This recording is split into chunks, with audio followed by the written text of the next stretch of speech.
प्रीति अपनी माँ कविता और अपने पिता रमेश के साथ रहा करती थी। प्रीति काफी सुंदर लड़की थी और वो काफी पढ़ी लिखी भी थी। साथ ही उसके अंदर काफी गुण भी थे। लेकिन अगर उसके अंदर कोई कमी थी तो वो बस उसके मोटापे की। प्रीति बस मोटापे की वजह से हमेशा परेशान रहा करती थी। ऐसे ही एक दिन उसका पति रमेश घर पर ही ये देख कविता रमेश से बोलती है, अजी आप इतनी जल्दी कैसे? वो दरअसल आज मैं काम पर नहीं गया था, बल्कि अपनी प्यारी बिटिया के लिए लड़का ढूंढने गया था। अरे मैं भी आपसे न बस इसी बारे में बात करने वाली थी कि हमारी बेटी अब शादी के लायक हो गई है और इसी नाते हमारा फर्ज बनता है कि हम अपनी बेटी के हाथों को पीला करें। हाँ, लेकिन हम अपनी बेटी से तो पूछ लें कि वो शादी के लिए तैयार है भी या नहीं। क्यों बेटा, शादी के लिए तैयार है ना तू? हाँ बाबा, आपको जैसा सही लगे। इतना बोलकर वो वहाँ से चली जाती है और अगले दिन लड़के वाले उसके घर आते हैं। लेकिन प्रीति के मोटापे को देखकर वो उनको मना करते हुए बोलते हैं, अरे माफ करना बहन, लेकिन हमें अपने बेटे की लड़की चाहिए, ना कि हाथी। उस औरत की बात सुनते ही अब रमेश का गुस्सा सातवें आसमान पर चढ़ जाता है और वो उसको जवाब देते हुए बोलता है, आपको अपने बेटे के लिए हाथी नहीं चाहिए ना? उठिए और निकलिए यहाँ से। आय हाय, ये कैसी बदतमीजी है। बदतमीजी सही, लेकिन अब मैं आपको और यहाँ बर्दाश्त नहीं कर सकता। और हाँ, मैं भी अपनी बेटी की शादी वहां नहीं कर सकता जहाँ पर तुम जैसे लोग रहते हो, जिसको इंसान से नहीं बल्कि उससे शरीर से मतलब हो। अब बात आगे बढ़े उससे पहले आप जाइए यहाँ से। लड़के वाले वहां से गुस्से में चले जाते हैं और वहीं अब रमेश और कविता अपनी बेटी को लेकर काफी परेशान हो जाते हैं। ऐसे ही समय गुजरता है और एक दिन कविता की दोस्त रेनू, जो कि काफी अमीर थी और उसकी पड़ोसी भी थी, वो उसके घर आती है और कहती है, अरे रेनू तू यहाँ? ओहो हाँ, मैं ही यहाँ आ गई हूँ। बस मैंने सोचा कि तू तो आएगी नहीं तो मैं ही आ जाऊं।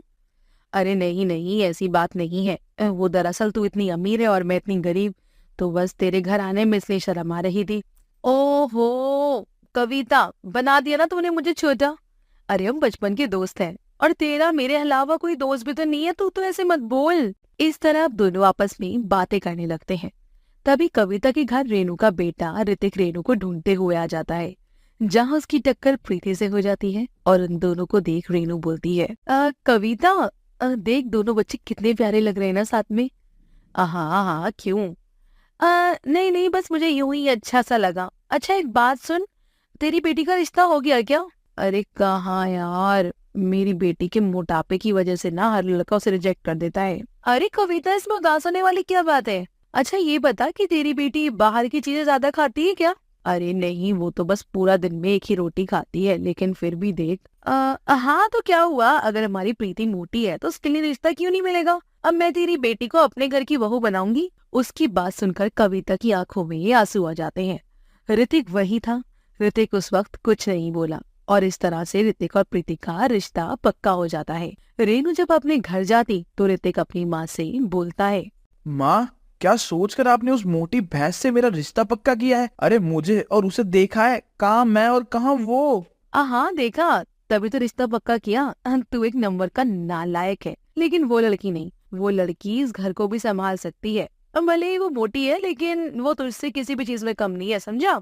पर माँ, आप भी एक बात ध्यान में रख लीजिए, मैं उस सांड से कभी शादी नहीं करूंगा।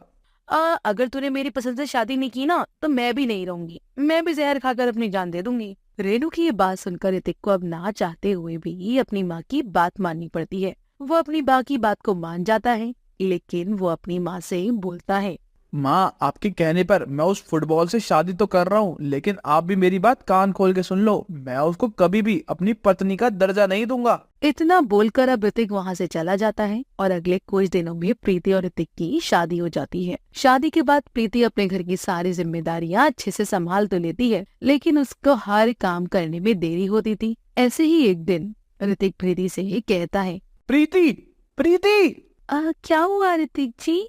मेरी फाइल कहाँ है? मैंने तुम्हें कितनी बार कहा है कि मेरी चीजों को मत छुआ करो, लेकिन तुम्हारे दिमाग में कोई बात क्यों नहीं बैठती है? 36 बार बोला है कि खाली तुम बस मेरे नाम की पत्नी हो। असल में मैं तुम्हें अपनी पत्नी नहीं मानता, लेकिन फिर भी तुम सारे फर्ज निभाती रहोगी क्या?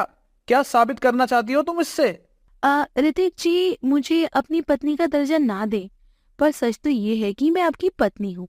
और रही फाइल की बात, तो फाइल मैंने नहीं रखी। उसकी ये बात सुनकर ऋतिक का गुस्सा और बढ़ जाता है और वो चिल्लाते हुए उसको मारने लगता है।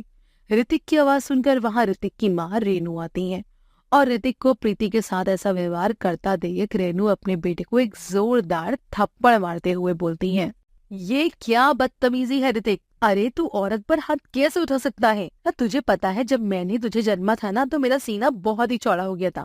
मैंने सोचा था कि मैंने एक मर्द को जना है, वो मर्द जो किसी औरत को नहीं दबाएगा, लेकिन तूने एक औरत के ऊपर हाथ उठाकर ये साबित कर दिया कि तू भी मक्कार है। और हाँ, फाइल उसने नहीं बल्कि मैंने रखी तेरी अलमारी में। माँ पहले बताना था ना यार। क्या करती बेटा पहले बताकर? अगर पहले बता दिया होता तो तेरा असली रूप नहीं देख पाती। हाँ, मम्मी जी आप बीच में मत आओ, और ये आज का नहीं है, ये तो रोज मुझ पर हाथ उठाते हैं। हाँ, मैं भी इसको चुपचाप जुल्म को सहन करती रहती हूँ। हाँ, मैं भी तो देखना चाहती हूँ कि आखिर कब तक मुझे यूं इस तरह मारेंगे। ऋतिक जी मैं मोटी हूँ बस, इसलिए आप मुझसे नफरत करते हैं ना, क्योंकि मैं जानती हूँ कि मैं खराब नहीं दिखती हूँ। प्रीति के इस सवाल से ऋतिक की बोलती बंद हो जाती है और वो चुपचाप खड़ा रहता है। उसकी चुप्पी देख प्रीति एक बार फिर बोलती है, ऋतिक जी अगर मुझ जैसी मोटी बीवी से आपकी इंसल्ट होती है ना तो मैं कहीं और चली जाऊंगी, और आप भी किसी लड़की को उसके शरीर को कभी जज मत करना। खुश रहना आप। प्रीति घर से जाने लगती है, तभी उसको रोकते हुए ऋतिक बोलता है, रुक जाओ प्रीति, तुम खुद को समझती क्या हो? भगवान हो क्या तुम मुझे इतना कुछ कहकर जा रही हो, लेकिन तुमने अपने पति को एक मौका देना भी जरूरी नहीं समझा। उसकी बातें सुनकर प्रीति की आंखों में आंसू आ जाते हैं और उसकी आंखों से आंसू देख ऋतिक अपनी दोनों बाहें फैलाता है और अपनी खुली बाहों में प्रीति दौड़ती हुई आ जाती है, जिसके बाद ऋतिक प्रीति से माफी मांगते हुए बोलता है, मुझे माफ कर दो प्रीति, मैंने हमेशा तुम्हारे शरीर को देखा, कभी भी मैंने तुम्हारी आत्मा नहीं देखी। काश मैंने तुम्हारे दिल को देखा होता तो शायद आज मुझे अपनी माँ के हाथ के थप्पड़ और अपनी बीवी के मुंह से ताने सुनने को नहीं मिलते। और अब तुम बिल्कुल भी चिंता मत करना, मैं तुम्हें ठीक करने में पूरी मदद करूंगा।